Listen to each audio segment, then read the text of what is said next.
déjà un an que Régine s'est éteinte, le 1er mai 2022, à l'âge de 92 ans. Après une vie de fêtes et de paillettes, la star des soirées parisiennes a laissé un grand vide chez de nombreuses personnalités. Plusieurs d'entre elles avaient ainsi tenu à être présentes lors de ses obsèques, le 9 mai 2022, au crématorium du Père-Lachaise à Paris, afin de lui rendre un ultime hommage. Une cérémonie intime mais grandiose, à l'image de la chanteuse. Jane Birkin, Carole Bouquet et Carla Bruni, mais aussi Marc Lavoine et son ex-femme Sarah Poniatowski, ainsi que Roselyne Bachelot et Alain Delon ont notamment assisté à l'événement. Mais Pierre Palmade, pourtant un ami fidèle de la défunte, manquait à l'appel. Dans un article paru au lendemain de la cérémonie, le 10 mai 2022, Pure People avait dévoilé l'une des raisons qui pouvaient expliquer l'absence de l'humoriste. Le crématorium était alors en rénovation, posant ainsi un problème d'ordre logistique.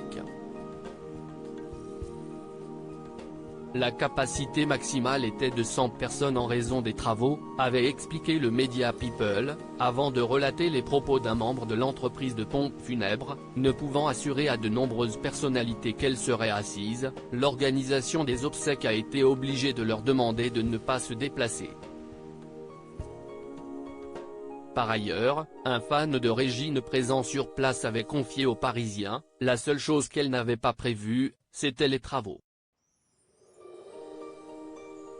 Obsèques de Régine, sa famille et ses proches lui rendent un dernier hommage. L'hommage de Pierre Palmade à son amie Régine. Si elle pouvait s'expliquer par cette histoire de travaux, l'absence de Pierre Palmade avait été remarquée par plusieurs anonymes qui avaient assisté à la cérémonie. Dis donc, il n'y a pas grand monde du showbiz, avait notamment regretté l'un d'eux auprès du Parisien.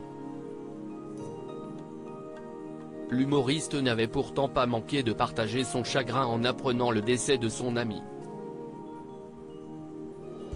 Sur Instagram, le jour de sa disparition, il avait notamment rédigé une vibrante oraison funèbre.